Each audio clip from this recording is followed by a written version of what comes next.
But all it is like here's a great marble brick, that I got from Star Wars. That's awesome. Here's a great piece of granite that I got from Game of Thrones. That's great.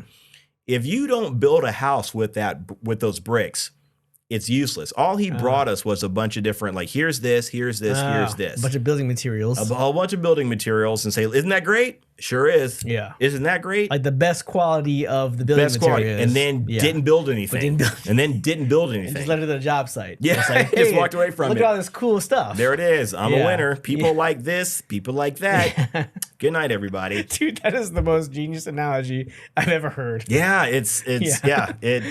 Thank you. But it's You're a lot smarter than I give you credit for, Mark. Wait a minute.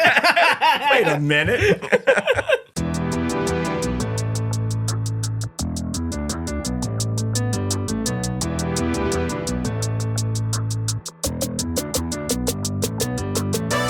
This is Geek Off The Street, your go-to channel for all things from obscure geekdom to modern-day pop culture and everything else in between. What's up, everybody? Hello. Hey, we are back. Yeah, we are. Back as always. Here we go. On the cuff. With everything. All the time. Of all the hot, trending, exciting stuff. Yes. As long as it's geek related. Right, because my name is Trent. And my name is Mark. And this is Geek Off The Street. Greatest podcast of all time. Talk about geek culture, pop culture, everything else. Or whatever else on our... what's going on? Whatever else we want. Deal with it. There it is. Please, if you don't mind. Yeah. Please deal with it. Please deal with it. Yes. And this week's no exception. Because we're covering part 2. Yes. Zack Snyder's universe, the Rebel Moon. Yeah, which apparently is going to be bigger than we thought it was going to be. Or, planned to be bigger, yes. Rebel Moon. We thought to be. Scargiver. Rebel Moon 2, Scargiver. Scargiver. Scargiver, exactly. Covering that, which came out last week on Netflix as of this recording. It is. I mean, apparently it's not the conclusion. Yeah, I know. I was think led to believe it was. Right. Yeah. Apparently it's only a third of the way done. Ah. So they're talking about doing 6 movies total. That's, will he get the funding for it? Yeah. We will see, I guess. Right. So, does that mean there's going to be 12 movies? Does that mean we're going to get, you know what I mean? Yeah. I don't know. Or I guess maybe 6? If he's trying to do, way done. Yeah. But, I mean, well, if he does 6 movies, there's the 6 more or 6 including 6 total. 6 total. 6 total. So it's going to be, in theory, it'll be 12 movies total. Okay. I kind of have a theory about that also. Well, yeah. Anyway, yes. A lot of convoluted ideas here. And we had to get into that. But before we get into that, what are we drinking this week, Mark? Okay, I'm about to take a sip. It smells better. Yeah. We are drinking, since obviously we're doing Rebel Moon, we are drinking a drink called the Harvest Moon. Yes. It's actually very simple. I mixed it, or I tried to mix it. I don't know if you want to watch that video, but we'll see. Yeah. But all it is a half an ounce of Applejack whiskey, and then a half an ounce of Fireball whiskey. You put that in a shaker, shake it up. We kind of, went the extra mile. We we crushed up graham crackers. Yeah. So we kind of like, quote unquote, salted the rim. You dip it in some water or simple sugar or simple syrup, whatever. Dip it in some water, dip it in the crushed graham crackers, pour in your drink. You pour a little bit of apple cider on top just to kind of top it off. And then you, if you're so inclined, throw in a cinnamon stick and a slice of apple. Yeah. The end. And you got yourself very a Harvest Moon. Yeah, that's the drink. It's delicious. Yeah. Nice job on that one, Mark. Yeah. I think it's got a little bit of that cinnamon and then a little bit of the with the apple cider and everything else in there. Yeah. Definitely a lot of flavors. I think it's great. I'm really excited about it. It tastes like fall to me. Yeah, which I really wish we were in because it's effing hot. Yeah, it's a little warm out here right now. Hot out here, down here in Southern California. I'm not a fan. So yeah, but yeah, so let's drink. So mix that, drink along with us as we get into the Rebel Moon Part 2. I know we were trying to avoid shots a little bit, but just got to give a shout out to Need to Watch. Our buddy Andrew has been helping us out with some analytic stuff, thumbnail ideas.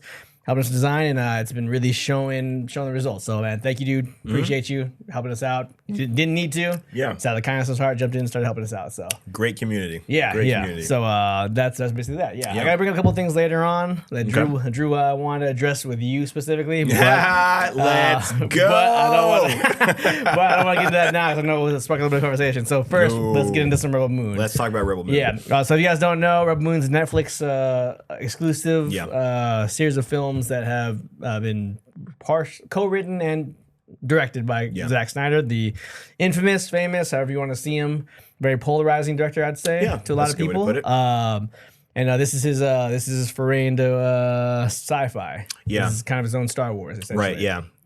Probably everybody's heard at this point in time that he did kind of pitch this to be part of the Star Wars universe. Something that he said that he's had on his mind for like 20 years or so. Yeah. So, yeah, he had an opportunity to put it together. He kind of got the green light from Netflix, and he's off to the races with it. Yeah. So, unfortunately, we weren't big fans of the first part. Not huge. We have an episode about that, so you can refer back to that and check it out. But this is part 2. Yeah, it's been pretty quick since part 1 came out. Yeah. So, which is nice, to wait. Exactly. For the whole thing to happen. But and we're not gonna get too much into the plot because you guys, this is part 2. Hopefully you guys already know what's going on. If you haven't, go watch part 1 and part 2 as you're at the same time. You listen to our podcast. Yeah, do that. Yeah. Do that. Watch all of them. Yeah, exactly. So that's our quick synopsis of Seven Samurai in Space, basically. But yeah, so I guess getting right into it. Man, I'm just going to. That's going to what I like so far. So, that's some graham cracker. You're solid. Graham cracker, man's all over it. But yeah, so I go to what I like about it so far, or what I like about it initially, is that I think, man, it's hard to not wrap this up into negatives, but I like this one better than the first one. I'll say that. I'll say that as much. That this was better than the first one. There were some issues in the beginning, but by the time we got to the war parts, like it was a little bit better. I think it was a little better. And if you're able to separate yourself from how kind of bad the first one was, and you already know, okay, well, you established quote unquote the origin, the stories of these people, the gathering of them. If you watch this section as just a space battle movie, it wasn't too bad. It was almost like the last half of the movie too. Right, yeah, like that last hour of the movie. Essentially, I didn't hate. I was kind of okay with that part. There weren't any tinges of excitement, but a little bit. I was like, oh, the fight scenes are cool. The battle's cool. You're protecting this farm. There's something going on. Anyone can get behind that notion, I think. And the action sequences were cool. And I think just Zack Snyder is such. His style is very distinct. Yeah. And regardless if you like it or not, you know what his movies look like. Yeah. I'm a fan of the saturated colors, of the slow-mo action sequences. I really liked the fight sequences and just aesthetically how the world looked through the lens, because he has a very specific style. You can see it and it just looks great. Everything he does looks great. And I have no idea how he does it. I'm sure there's technical people out there that do, but his style is distinct and I'm a fan of his style, and it shines through. And I think he is this is like a perfect world for him to play in, a sci-fi space. You just kind of go nuts, so to speak. Yeah, exactly. And I think it works visually. I think in a lot of ways. So I do enjoy, and you guys know, if you guys have been listening to any of our shows, I'm a fan of Zack Snyder's DC work, as in Man of Steel, Batman vs Superman, and Justice League, his cut of Justice League. So I'm a big fan. Not a lot of people are, but I'm a big fan of those movies. So seeing how he got from there to here is kind of cool. This is kind of cool, I guess, to see him continue to do these kind of high action, very stylized movies, right? And continue in his style of filmmaking, if that makes sense. I don't know. That is his style. That is his style. So I did appreciate that, and he didn't sacrifice. He hasn't changed his style. He hasn't sacrificed the way that he likes to make movies. Yeah. Nah, I think that's great. Yeah. Yeah. No, I'm gonna go ahead and double down on that. The way it looks is very cool. The look of it is great. A lot of it almost feels like a lot of the shots are almost like they're paintings in a sense, or like they're Polaroids. Anybody knows what that is. They're pictures of just like these great, like some great scenery kind of thing. Yeah. I mean, he does have his history, his background is like, photography and all that kind of stuff. So I think he knows how to, like you're saying, kind of set up a beautiful looking scene, you know? So that was by far, in my opinion, I loved that. Kind of segueing into like the looks of it. I liked all the places they looked, they had a very cool, stylish look to them. You know, when they went to different planets, you kind of saw how some of them looked. Oh yeah. You know, just seeing the farm. You know what I mean? It felt like it felt like a real farm. I mean, technically, it was a real farm. Yeah. If you you do the background, like the history on it, or research, or watch those clips at the end of it that they showed behind the scenes, like they actually planted a wheat farm. Oh, okay. Which is that's great. That's dedication. Yeah, that's dedication, right? And they actually went out there and they were actually harvesting it in that scene. So that was like, hey, I respect it. Doesn't get more real than that. Yeah. Yeah. So yeah, that stuff looked great. I liked their like the costume designs and all that kind of stuff. Like when you saw the uniforms, those felt like real uniforms. It was, you know what I mean? Because uniforms will have some sort of decoration, some sort of flair, something going on with them, and you can see that, you know, in their uniforms. You know, especially of the they're not the Empire, whatever they call themselves. What were they called? The Mother something, right? Yeah. I want to say the Emporium, something like that. Yeah, the Mother World, all those guys.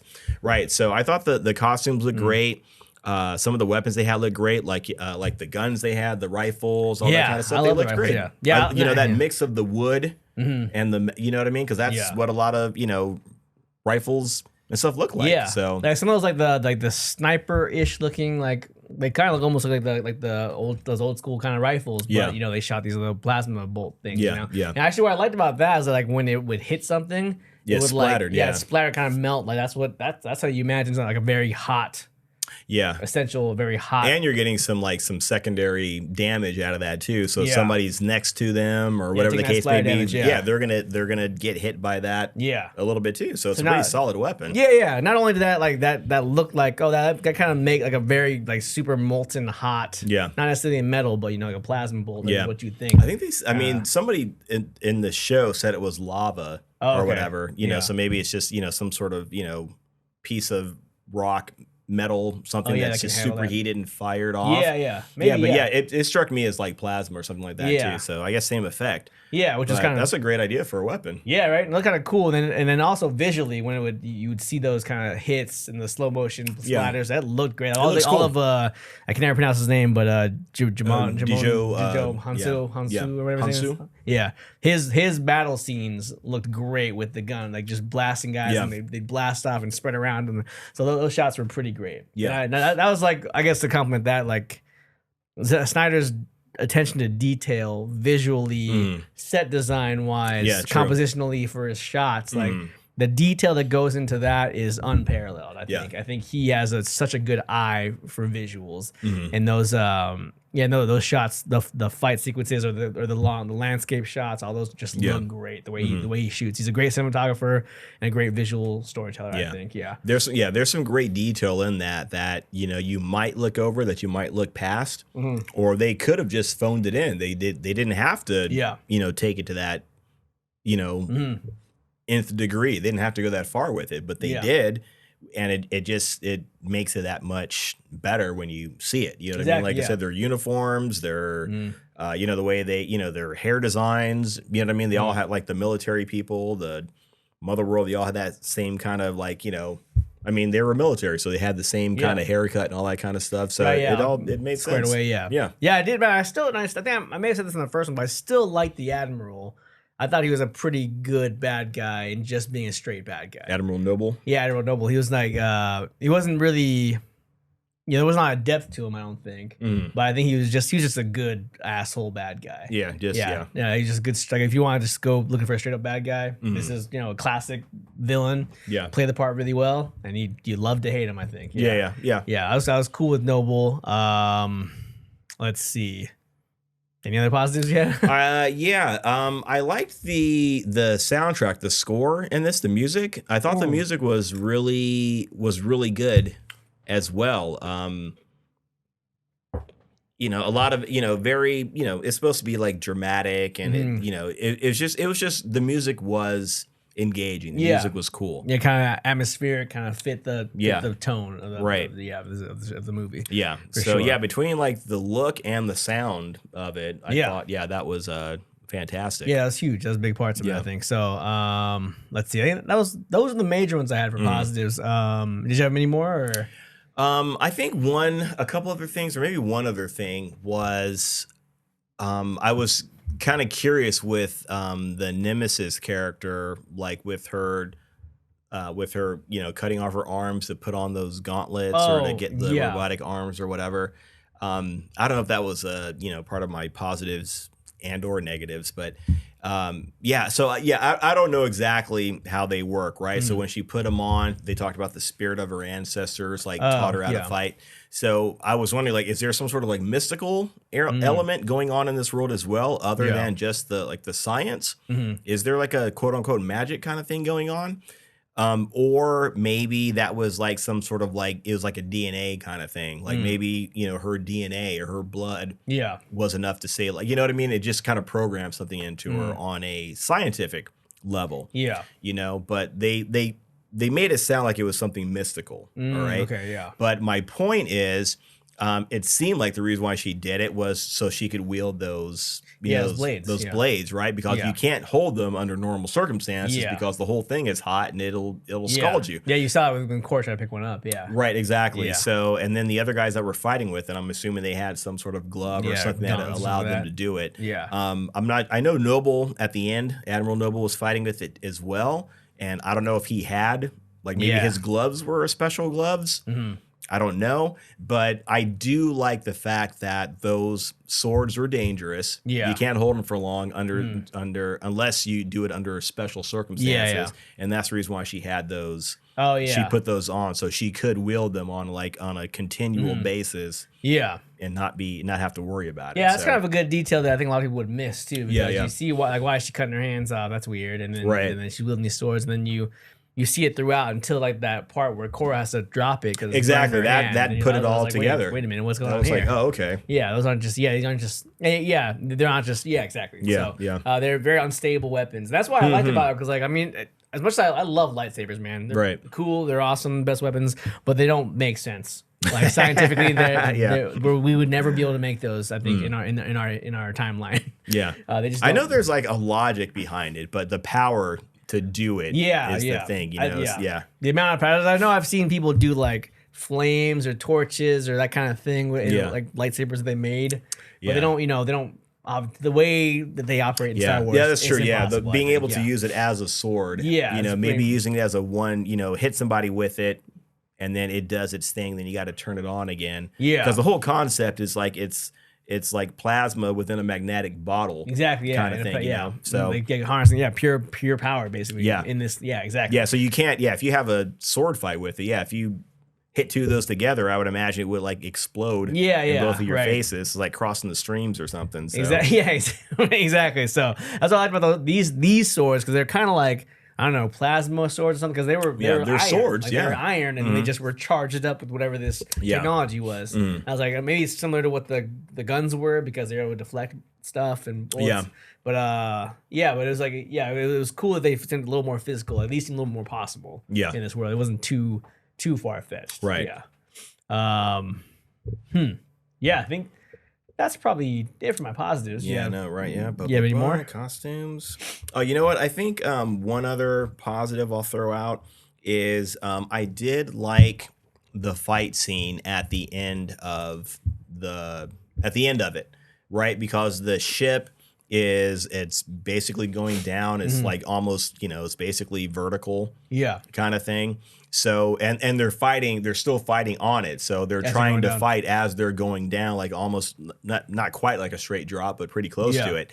So I liked that the fight actually was like it made a certain amount of sense. Fighting under those kind of circumstances. They were both getting beat up just from the fall. Not just beating each other up. Right. Yeah. There were a couple times they like both landed on their heads. Yeah. So I'm like, okay, well the fight's over for either one of you. So you're getting up still? Okay. All right. Yeah. But that's fine. Yeah, I think. But it was a good fight. Yeah, I was trying to I was trying to look for reasons like, they're just regular people. How are they able to do all this? But you know, the ship itself is huge. Yeah. You know, and it's not going to just fall out of the sky and hit the ground immediately. It's big. It's a big ship. It's really high up. And there was time, I think, in between, and especially with how.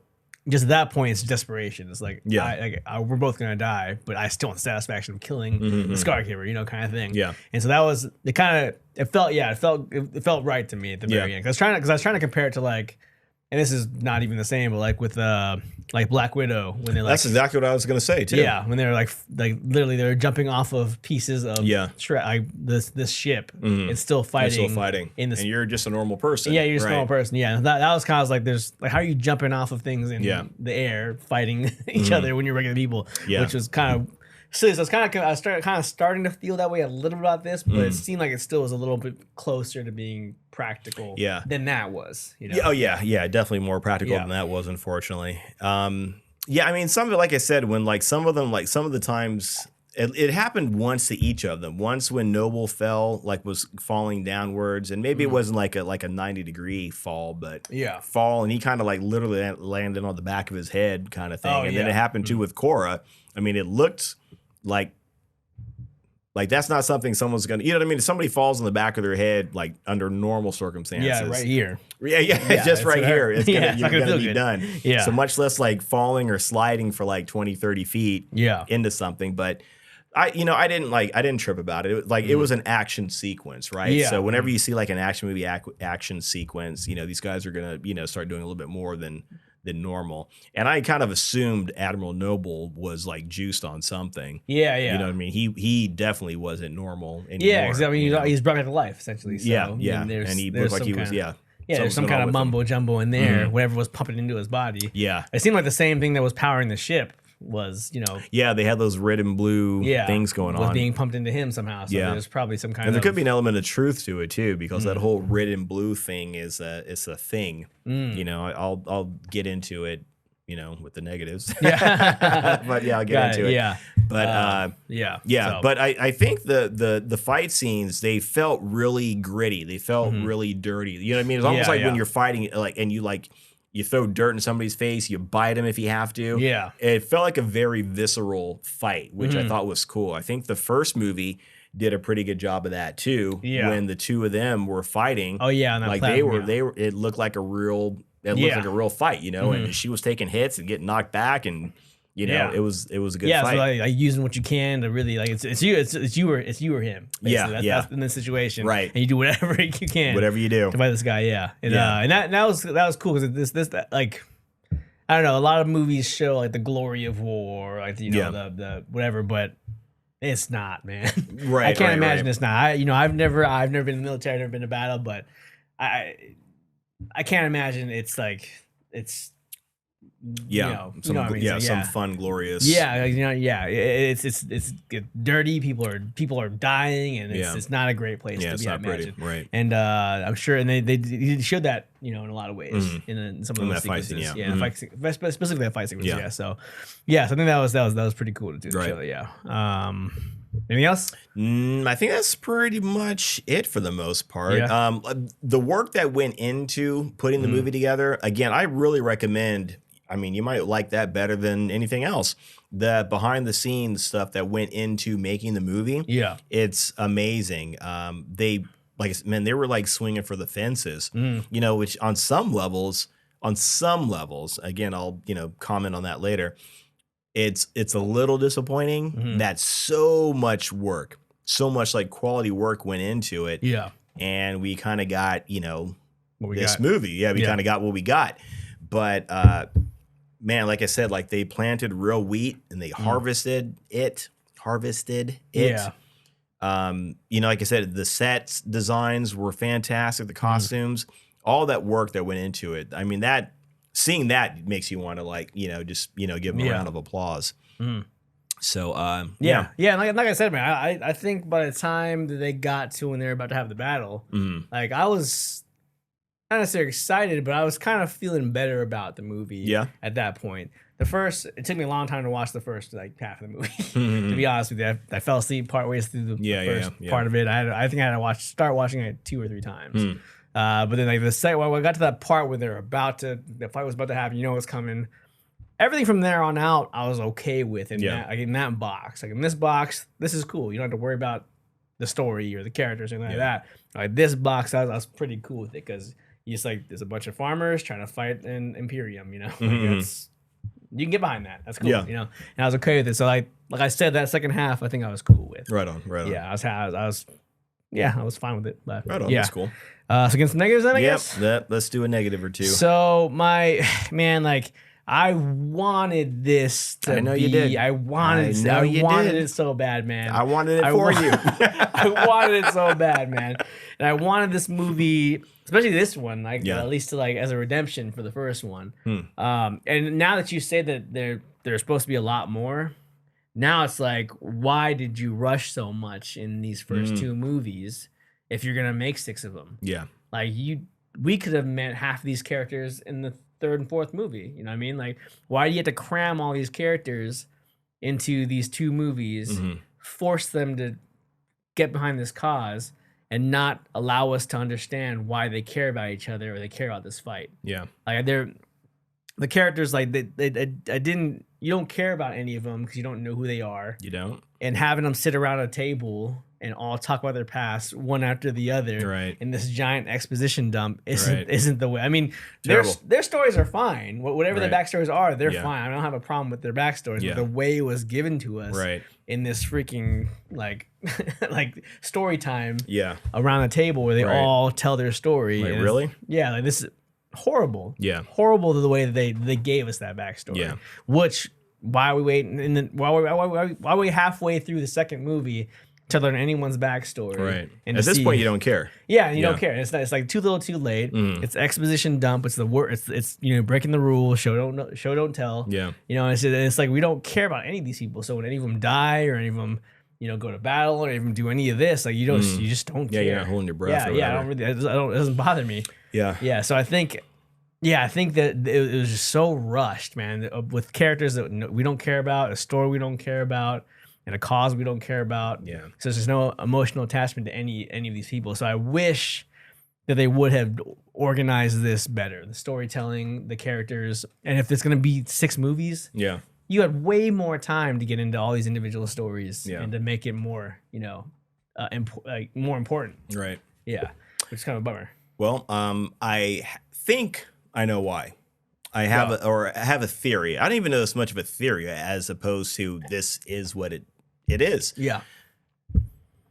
These movies that we got were essentially they're like the bastardized versions of the real thing, right? So we know the Snyder cut is going to be coming out. It's going to be an hour longer, blah, blah, blah. Each movie should be an hour longer. Yeah. So within that hour, those expedition dumps that we got at that round table, I feel like the reason why he did it was because he said, hey, we need to make a PG version per Netflix request. Yeah. So, but I still need to get that information in there. So we're going to shoot another scene. We shot the scenes that's going to be in the Snyder cut version. Now we need to make a scene that's going to explain everybody's story because we already shot it, blah, blah, blah. Let's use it. So it was almost like he said, everybody come on back. We're going to shoot another scene of round table. You say these lines. I'm going to snip it and put it in there. The end. So I feel like we're going to see all the expedition dump that we saw, like for Nemesis, for Griffin Rider. Oh, yeah. For girl that liked the rebel guy or guy that liked the rebel guy. I'm not sure. They that like the rebel guy. All the different people. Yeah. We're going to see their stories played out more, right? Yeah. In the quote unquote real version. Yeah. So the problem is these versions that we've gotten have been the Netflix requested version. Yeah. Right. So they wanted something that's going to be something that's going to be PG-13 that everybody can watch, blah, blah, blah. It's not good. Yeah. Nobody likes them. But like I said, that was the request. So what he had to do was he had to, cram all that junk in there. And that's the reason why we got what we got. So in this next versions that come out, all that stuff is going to be expanded. In theory, it shouldn't be so just like the whole dump Yeah. thing going on. So, and it's weird because I'm in this situation. Like I said, I don't hate Zack Snyder at all. Yeah. But I'm not going to defend him. Like, they both have to take some responsibility in this case. And in this case, I mean him and Netflix. Yeah. But especially Netflix, because the reason why we got these versions that are not good, these PG-13 versions, is because Netflix requested it. Yeah. Not because Zack Snyder said, I want to do this. That's true. Yeah. So, I mean, that's something that I haven't heard anybody really talking about. It comes up every once in a while, Yeah. but nobody really gets into it, that this is a Netflix request Yeah. to have these movies. And I think it works in their favor, right? Yeah. So now, instead of having 2 movies that they can show, now they have 4 movies they can show. Yeah. Now they have 4 movies that are going to get people to watch them. Yeah. Whether it gets a like or a dislike, they don't care. They don't care if they get 10 million views. They don't care if you like it or not. All they know is they got 10 million views, and that's what they're looking for. And sometimes that works. You can get away with that. Sometimes. 2 points with She-Hulk. I don't think we're going to get another She-Hulk. Yeah. I don't think people watching it and hating it is enough. On the flip side of that, there's a Velma season 2. Oh, yeah.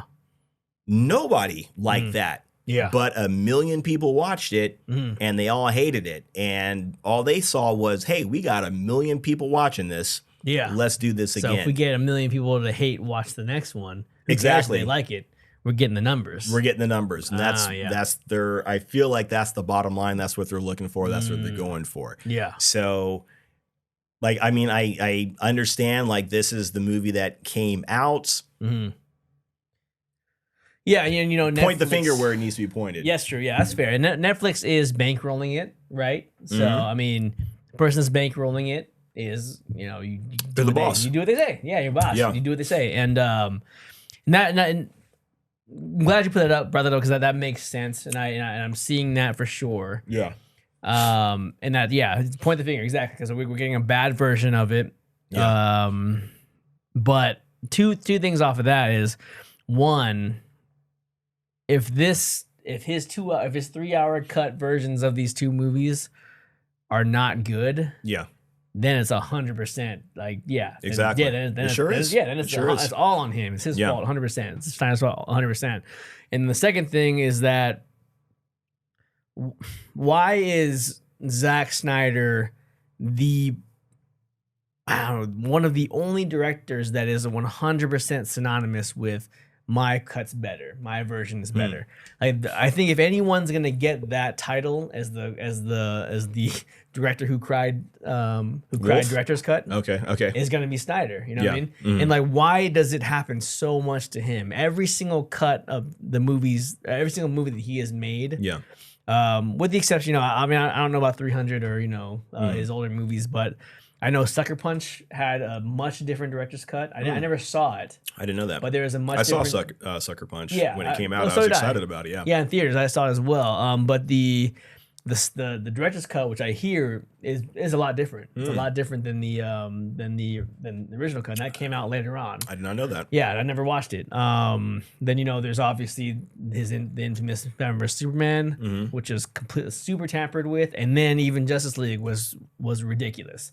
And that that story, like, in that context, you get it. You make sense. Yeah, this happened here. They wanted Batman. You had to do Batman. You had to do a story. They didn't like your cut. They wanted it shorter so they can sell more tickets. So you had to cut. They chopped it up themselves and rearranged the scenes the way they wanted to, and they had to release it that way. Then you release your version. A year later, it makes a lot more sense. It's better, in my opinion. Yeah. It's much better. And then, obviously the tragedy with while he's shooting Justice League, then WB saw as an opportunity, hey, he's gonna have some trouble. He's gonna step out. Let's bring somebody else in to finish the movie. Yeah. And it's it was a piece of shit. It's Yeah. completely different, and like, fuck WB for that. You know what I mean? For trying to pass that off as one of his movies. And so that story makes sense. Like, we get that all happened. That sucks. And we get it. This is a Cinderella story. You came back. You gave us the good version. Yeah. Cool. why is it still happening? Like now you've spoken so much about this freedom at Netflix, all this, you could do what you want to do in Netflix, and you're still having to do this. Oh, well, I had to do one cut for them and one cut for me. Yeah. And it's like, how many times are you going to go through this Cinderella story of having to fight for your cut? Yeah. Like, I mean, and I could be just talking to my ass right now because I don't work in that industry, never had to deal with all this stuff that he's dealing with. But there are no other, I mean, does every other director just like sit down, shut up and say, yeah, whatever, you tell me what to do and I do it. Yeah. And I'm not going to argue about it. And this is the cut. And I'm not going to say that there's another cut of it. I don't know. Yeah. I don't know. I'm not sure, but it just seems like either Snyder's a hero who speaks his mind and tells everybody, this is not what I wanted to do. They made me do it. And no other director's doing that. Or, Snyder's tied to it somehow. Snyder is the guy that always has gotten screwed by studios. You know? I don't know. Like, I'm not it's like now it's just like it's happening so often, right? It's just like I think, you know what I mean? Yeah, no, Does that make sense? No, that makes sense? Like, yeah. No, 100% it does. One, I think with movies and like you said, like, directors and the back and forth, either they kowtow to the producers and all that kind of stuff, or not, the studio heads and all that kind of stuff. I think sometimes it's a give and take. It's a compromise. Sometimes people do this, sometimes people do that. So but it there's always extremes. Sometimes the studio gets their way. Sometimes the director holds his ground and he gets his way. There's always it's always like it's instead of being 50-50, sometimes it's going to be like maybe 90% director, or sometimes it's going to be 90% the studio. That kind of thing. Yeah. And as far as it happening with Zack all the time, I think I'm on a first name basis with him, so I can call him Zack. So I think with him, and I don't even know if it's with him now, but he kind of did it and got away with Justice League, which was, it worked out for him. I honestly feel like something that might be considered is the commercial aspect of it.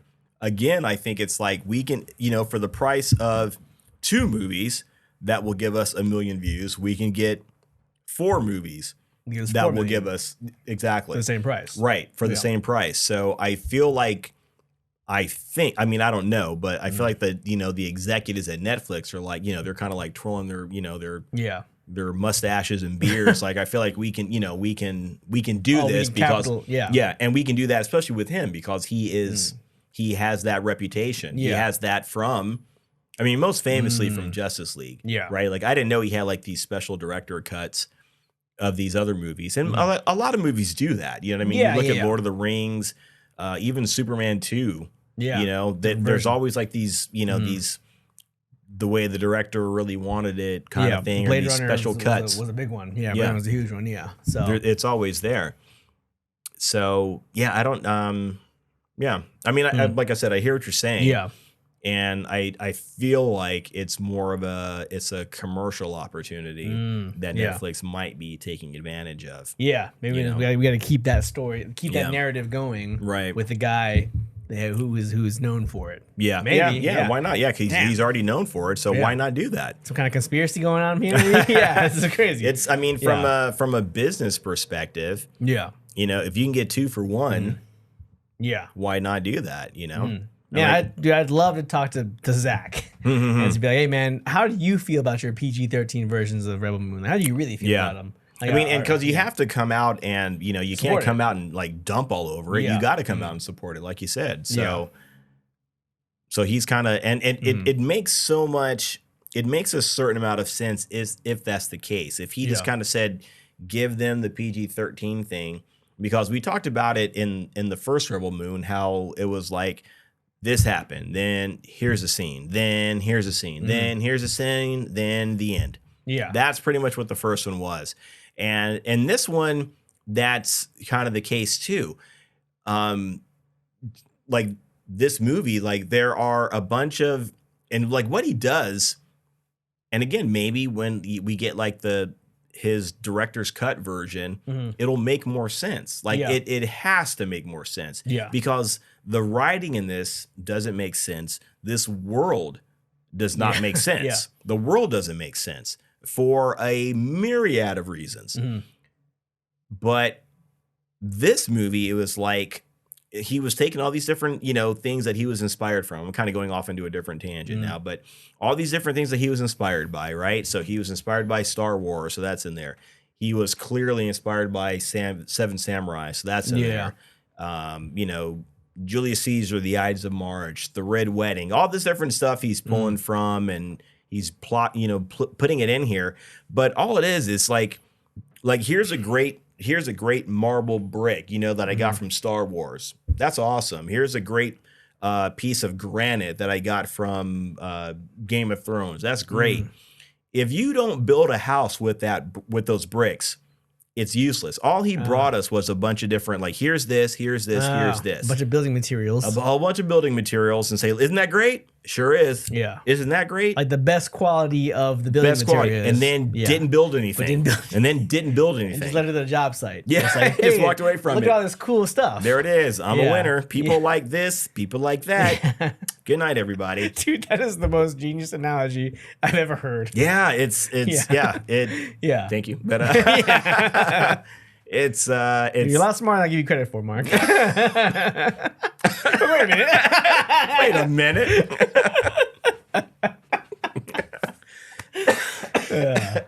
But yeah.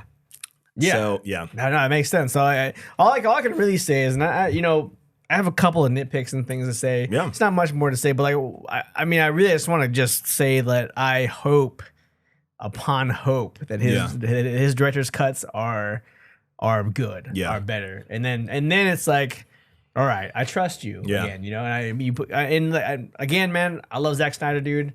He's my favorite director, but I mean, him? Yeah, I like him a lot. I love his style. I love the saturated colors. I love his action sequences. Yeah, and I like what I really love what he did with the DC movies and Watchmen as well. I love those movies. Yeah. Watchmen's fantastic, man. Right, fantastic. And, you know what, dude? If you don't like the Watchmen movie, you just don't like Zack Snyder.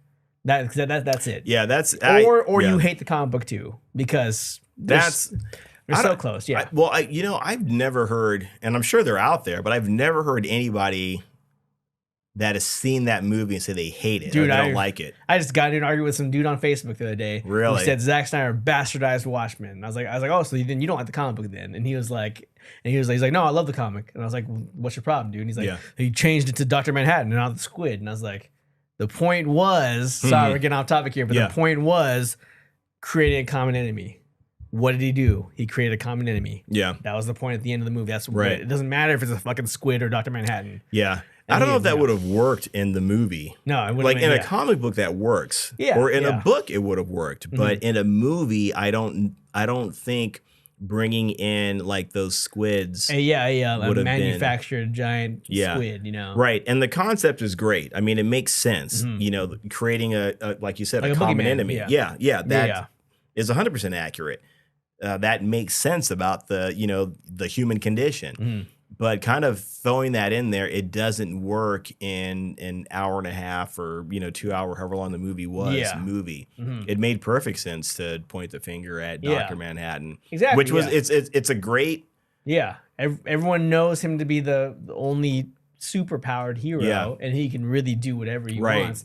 And if you think he's the enemy, then that's gonna we have to unite. Yeah, it made sense. It made sense. Yeah, and it followed a lot of the themes in the comic book as well. Yeah, and if you didn't like it, you just don't like Zack Snyder. To me personally, but anyways, the point being is that I'm a fan of Zack Snyder. I do like his work. Yeah, but man, I'm hoping that these movies, his cuts are good. Yeah, because then it all makes sense. If not, then it's like. Yeah. Well, come on, dude. Right. What are you doing? I'm going to push back a little bit on what you're saying right now, because I was really hoping that this movie was going to be good. Right. So after watching it and then thinking about stuff and like everything I just said about like the whole Netflix and give us an extra movie, stepping back, I kind of see, okay, maybe hands were tied in that situation because he had to put something out there. Yeah. But I was hoping that this movie was going to make a little bit more sense, was going to jive better. The story was going to be better, you know? And the reason why I say that is because how many times as us, the audience, how many times am I expected to go back to the Zack Snyder Rebel Moon well, right? Yeah. So you burned me once.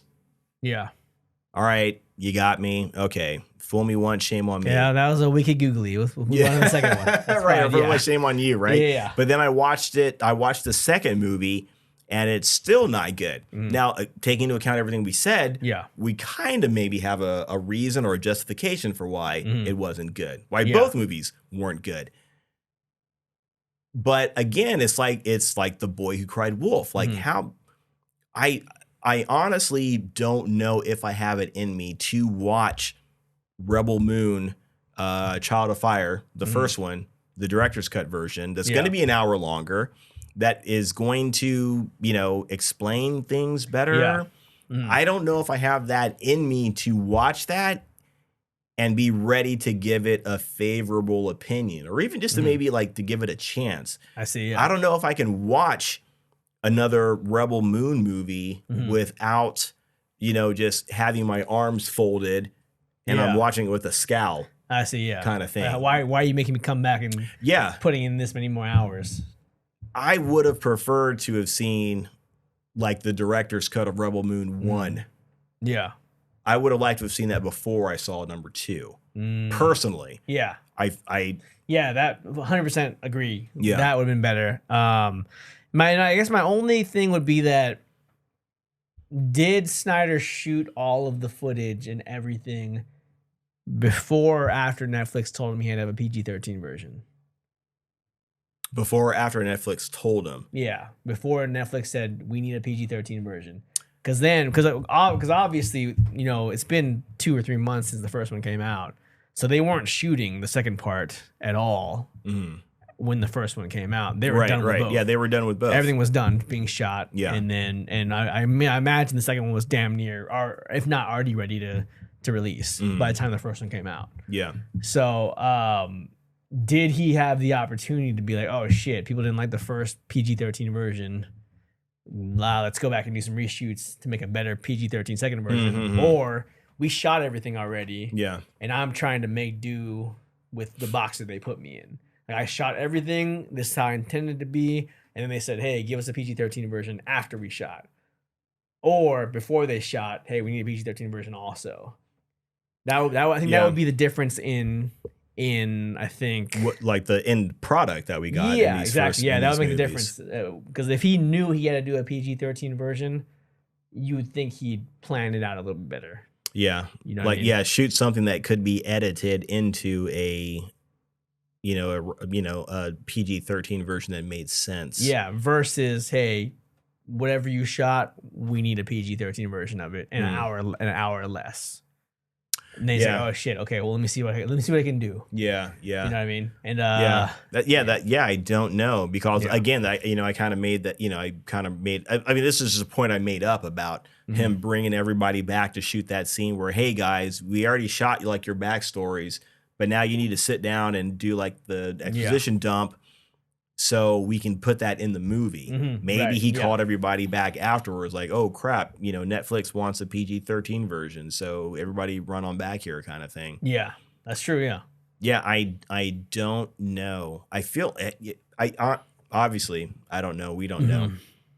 That would have been very kind of disingenuous for them to be hey, you shot a movie, you're ready to release it? Great. Now give us a toned down version. Yeah. You know what I mean? That would have certainly suck a lot.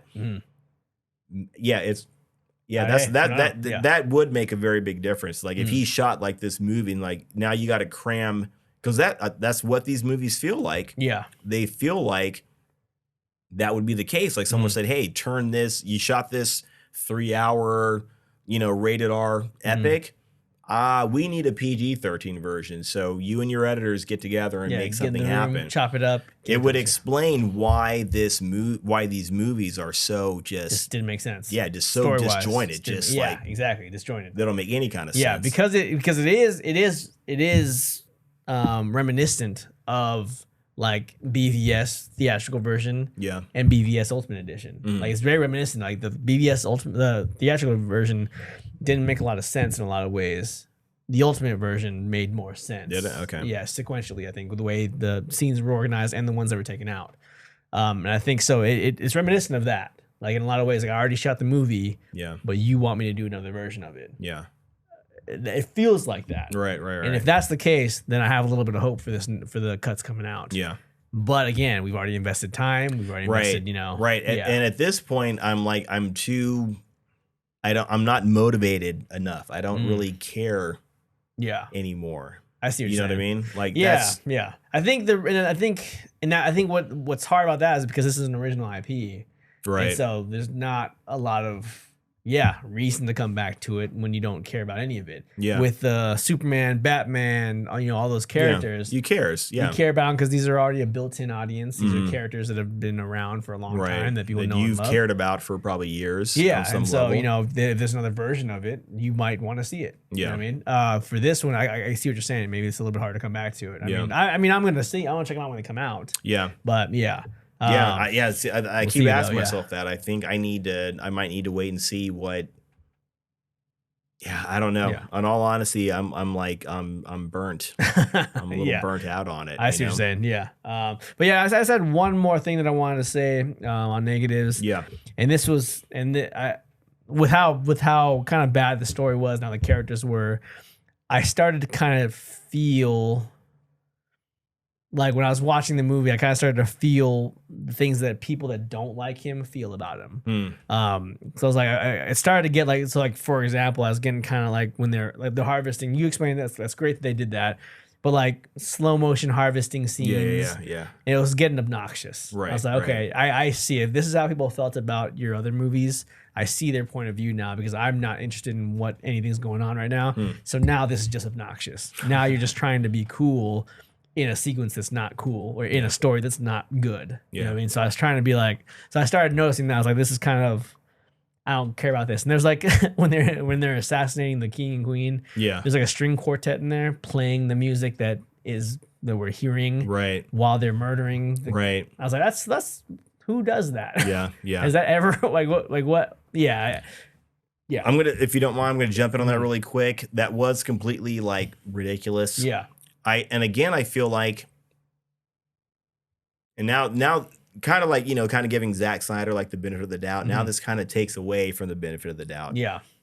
The fact that you would do that, it makes me feel like let's say, for example, you like the music that's going, like it's great music. It builds up the emotions, brings it down. It does everything it's supposed to do. And you're maybe so enamored by it, you actually want to make it part of the scene or whatever, right? So, and again, Zack Snyder is a guy that like, he paints pictures, right? So I feel like, and again, it's kind of like pretentious to do that, but I feel like he was painting this again, like this what he probably considered like this cool picture, this cool scene. Like it is to have the musicians and they're actually doing it while it's happening. It doesn't make sense at all. But from like an artistic standpoint, it might come off as kind of cool, right? Like it's a very interesting brick sitting there. And you see that throughout this entire movie. There are so many things that do not make sense in this movie. When you have to ask yourself over and over again, why, and you don't have a good answer, you can't justify a good answer, or how come. When you do that too many times, I kind of figured out, because I watched this a second time, I kind of figured out like, oh, I know how to watch this movie. Don't look for things that make sense. The movie, and I'm not saying that to be like funny or whatever. I'm really saying the movie does not make sense. That's how you have to watch it. Like there's nothing logical. Like I said, it's all a bunch of cool pictures. It's cool pictures and cool sounds. There's nothing logical about like the Admiral, and again, maybe it's part of the world that they're in. There's nothing logical about the Admiral's dead, so we got to go back. You know what I mean? Like you're not going to even go back and pick up the troops you left behind there on the world. Oh yeah. Okay. So there's nothing logical about that. There's nothing logical about man, I had so many things that were like not logical in this movie, and now I'm doing like a brain dump on all of them. Yeah. Okay. Well, here's one of the biggest things in my opinion: the whole harvesting of the wheat, the whole wheat thing. Mm-hmm.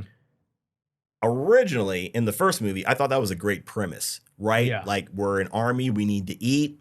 You've got food, give us your food. Yeah. We need your food. That's a great premise.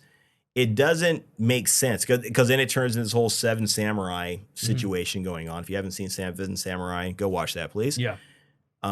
Where like the villagers have to fight the army. It worked in Seven Samurai because the raiders were a bunch of bandits that were coming into town, right? Yeah. You can't do that against like the government. Like a small village can't fight off the U.S. Army, and the U.S. Army is going to say, well, okay, I guess they won. Yeah. They're going to come in there even bigger, even stronger, and they're going to level everything. What was the point of the whole wheat harvesting thing? Like, how much wheat are you getting from these like 20 farmers? What is it for? It would have made sense if the admiral that came there, if he was a rebel, if he was a guy that had no government behind him, no world behind him, he was just some guy with a really big ship and a bunch of bandits, which is like Seven Samurai. Yeah. If he comes down and say, hey, I got a crew here and we need to eat, give us your stuff. For Cora to leave and get a bunch of people, and that sucked, but for her to get a bunch of people to fight them, that would make more sense. Okay. If you're going to fight off that kind of situation. You cannot fight all it makes no sense that you're going to say like we beat the government. One ship. Yeah, one ship. And then like the government's not going to do anything about that. Yeah, they're just going to let that go. Ships? Right. And they're going to do the job better. And I still don't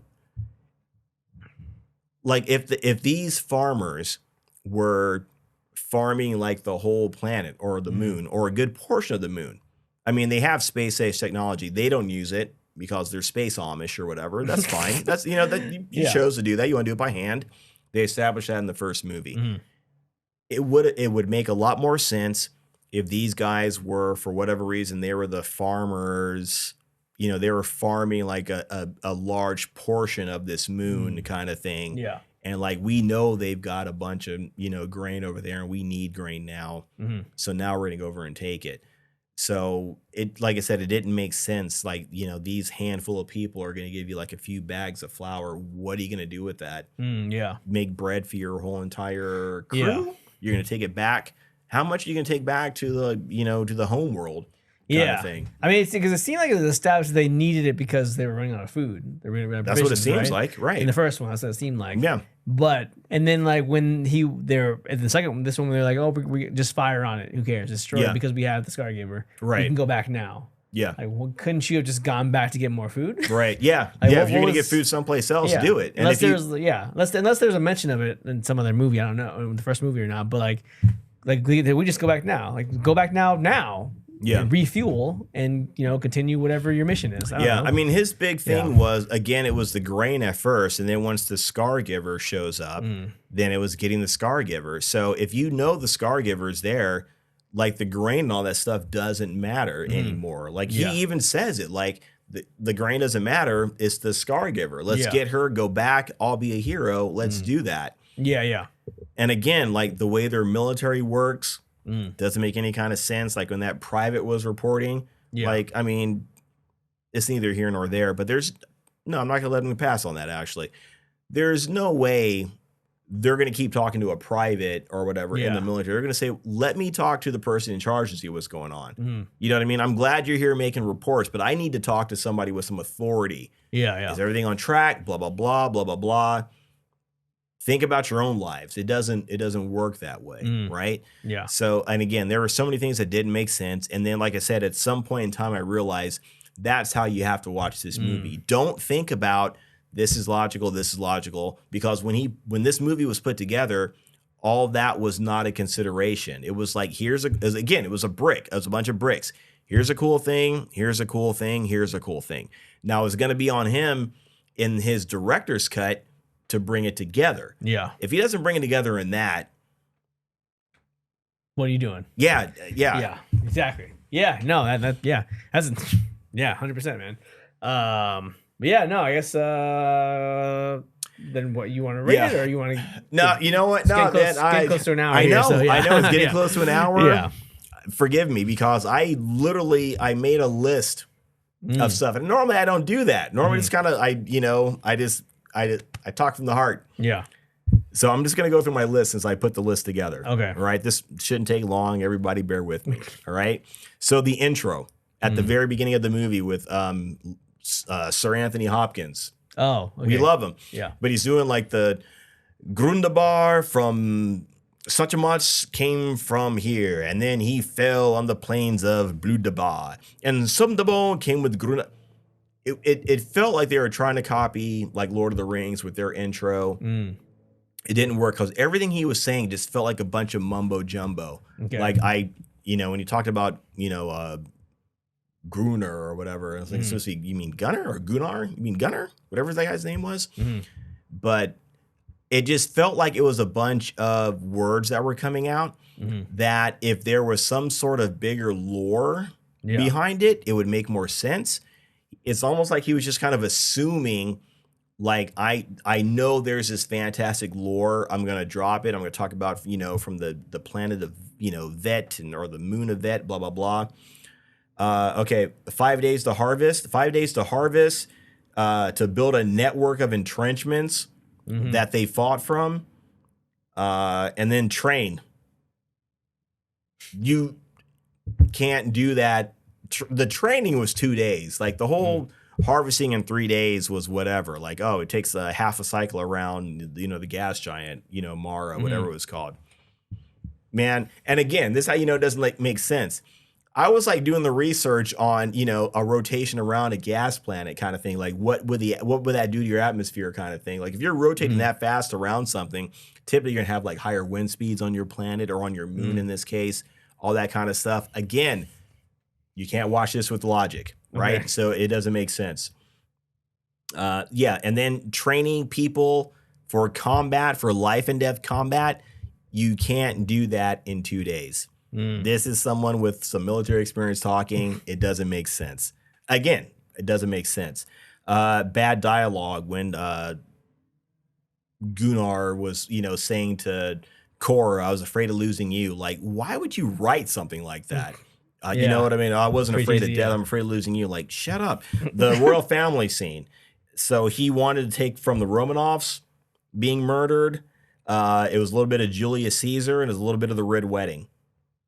All that stuff going on. Again, I got a great brick here, and then here it is. I'm not going to connect it and make it work at all. Scene was ridiculous. And then even when he like yells at Korra to shoot, and then she shoots, and then he screams at her like, "What have you done?" It's like, all right, dude, we get it. You're trying to come off as crazy or confusing or whatever. It didn't make sense. It would have been smart to say, thanks, you did it. You have, the troops that are there, just walk up to her and apprehend her right then and there and say, you know what, I'm taking you, we're blaming you for this, so bye. As opposed to like doing all the stupid screaming and all that kind of stuff. And then the guys grab her and they don't take her gun out of her hand. Yeah. This is what he asked for, so I'm gonna okay. Oh, so here's the thing.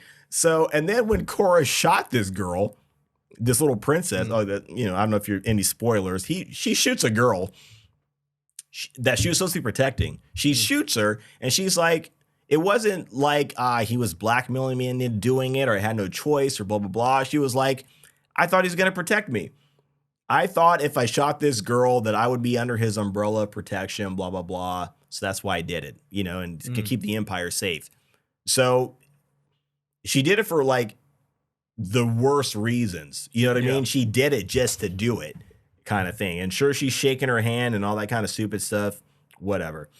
And then like the whole, again, I'm not a fan of that whole, like the whole Thanos thing with her adopted space dad. Like he shows up on her planet, kills everybody, finds her as a little girl and takes her and raises her to be like this weapon of mass destruction. Like, dude, we already saw Guardian. We already saw, Guardians of the Galaxy, Infinity War, all that kind of shit. Yeah, Too Many Planets. Like, again, this was artwork, right? So you see the artwork and you see a planet with a moon, and then you see like they're getting ready to land on a planet themselves, right? It like, again, I brought this up in the first movie. Like, the planets are way too close to each other. It doesn't make any kind of sense. You know what I'm talking about? Go watch the 3-Body Solution on Netflix. Zoe, what's up? 3-body problem. 3-body problem. Yeah, and you'll understand, like, you can't have, I mean, moons are one thing, but you can't have planets like right on top of each other, right? Like, all the planets that we see, they're just little dots of light. Yeah. You know what I mean? They're not like these gigantic things, like once you leave the solar system or once you leave the atmosphere, it's sitting right there in your face. It, again, doesn't make sense. The harvesting is trying to be poignant, you know, when they're doing all the slow motion nonsense. Silly. Sorry, man. Are you tired? No, you're good. Yeah. Oh, crap. Oh, sorry, man. All right, let me simmer down. You're good. Yeah. So, yeah, I'm a little fired up. Yeah. But, yeah, there was a really cool scene, or there's a cool moment in the Iliad, right? So I've talked about that book like a million times. There's a cool scene in the Iliad called The Shield of Achilles, right? Where this book is just violence and gore all the way through. And there's this one oasis in the book where it talks about the Shield of Achilles, right? That he gets from Hephaestus. That his mother, or actually Athena brings it to him. Or actually, no, I take it back. I think his mother brings it to him. But Athena has it made. But my point is, the shield itself is it's very elaborate, right? And it talks about like the harvest, and it talks about the water. It talks about like a festival and happy times. It's a very like calming moment. It's a very nurturing. It's a great moment within this book, right? Like, you read it and you're like, you feel good reading it. You know what I mean? Because you're entrenched in all this war and death. And there's like this little oasis of like peace and calm and prosperity and the future. I feel like they're trying to capture that with this. It didn't pan out with all the slow motion nonsense they were doing. Man, I feel like I'm really rambling on about all the negatives I got. The whole weird ass perv bod that was always just watching everybody, just doing all the like the voyeur stuff, like. Yeah. Like, that robot would have been great. Like, okay, you don't want to fight? Come down and help us harvest. Come down and help us dig these tunnels. Come help, dig Korra's ship out of the dirt. That was like waste, yeah. Yeah. And the robot could have been the most interesting character. This robot had this real, like, existential crisis going on. Like, my whole goal is to protect this girl or this family, and this family is gone. What do I do with myself? A lot like Zod in Zack Snyder's Man of Steel. Like, and that was a great character. And you could have had the same thing going on with this character, with him trying to figure out what he's trying to do with his life now. Yeah. And then on top of that, the person that he ends up fighting with in this second movie, she helped kill the royal family. She is held responsible for killing the royal family. Yeah. What kind of dynamic could that have been of this robot dealing with the murderer of his whole purpose in life? And still he joins up with her and is like, I'll fight with you. Yeah, and then I'll fight with you. And it's like, at the very end. Dude, she caused your... Yeah, she is the cause of all your, crap going on. Tightest drinking water. Who cares? I already talked about the 3-body problem. Doesn't make sense. Bombs on the face of the ancient god. Oh, so that's a weird thing. Like, there's a part where she's sticking bombs on this thing, and then the thing, like, opens its eyes and looks at her. Oh, I didn't even notice that. Oh, I wasn't paying attention. Crap, dude. It's like you do a double take. Like, what the hell is that just right now? Yeah. They don't get into it at all. And then the weird thing, too, is she's planting bombs on this thing's face. And, like, it opens his eyes and looks at Korra while she's planting bombs on it. A guard comes in, sees her doing it, and he's like, huh? Like, dude, you don't know a bomb. You're in the military. You don't know a bomb when you see it all over like this precious core. And then like troops come in and they see bombs all over the place. And like, they're literally like the the troops are standing right here. The bombs are 1 foot from their face, blinking, and then they turn around like, oh wow, there are bombs right here. Again, it doesn't make sense. It's all for looking at. Why do they have people shoveling coal on the ship? What were those guys doing? Explain that. Whatever was going on. They had a super robot comes in at the end. It looks great, but why? They had fighters that showed up at the end of the movie. You guys had fighters the whole time and you weren't using them. Yeah. A lot of stuff. Like I said, it doesn't make a whole lot of sense. Yeah, I don't know. I'm getting bored saying all the stuff that doesn't jive with this movie. It's exhausting. So, like I said, when the next movie comes out, I literally might make a literal effort not to watch it. Really? Literally. I know. I kind of I said that with like if there's ever like this next Rey movie that was supposedly coming out, they were just taking Luke Skywalker's story. I'm putting my foot down. Yeah. So I'm not quite at that point with the next Zack Snyder thing, but I'm pretty close. Man, I was suggesting we do a Redux episode. We watch both of them and talk about. We got to talk about that. We got to talk about that. So but I mean, I think just because how much better Justice League was. I don't care what you guys say out there. Zack Snyder's cut I think most people would agree with that. Phenomenally better. I think most people agree with that. I don't know, man. A lot of people don't like it. A lot of people don't like it. Oh, really? Okay. If you're on the forums that I'm on, a lot of people don't like it. I'm sure. They think some people say it's the same movie, just longer, or they just don't like it. They think it's too whatever. Yeah, there are some people that are going to hate him because it's him. Right, yeah. But ZSJL is phenomenally better than the original cut. It is. To me, I think Batman vs. Superman Ultimate Edition is amazing compared to, or not even compared to, just amazing in itself. Yeah. And it's much better than the cut that we got in the theater. Okay. Man of Steel is one of the best Superman movies we've ever gotten. I like Man of Steel. I have some issues with it, but I like Man of Steel. Yeah, but best Superman adaptation we've ever gotten. World. So and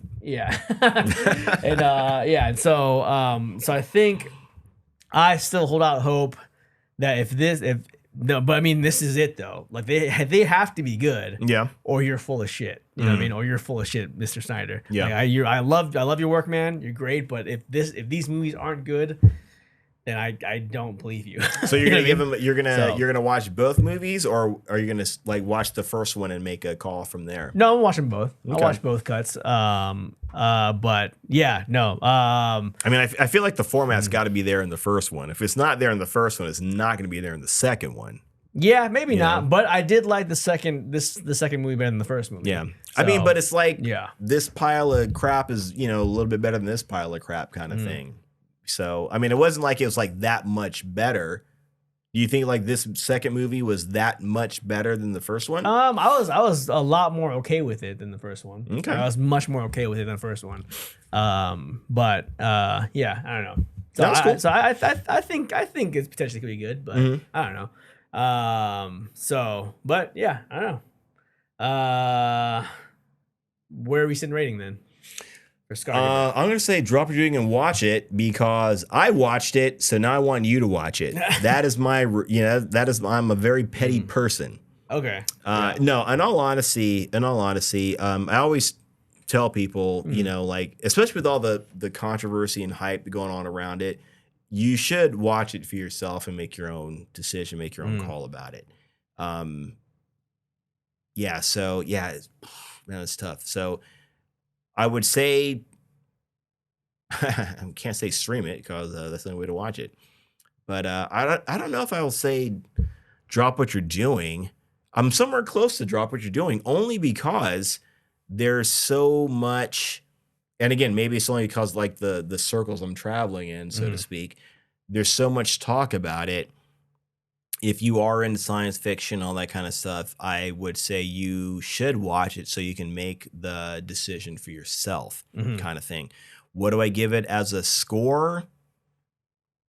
I don't know, maybe like a 65, maybe something like that. Okay.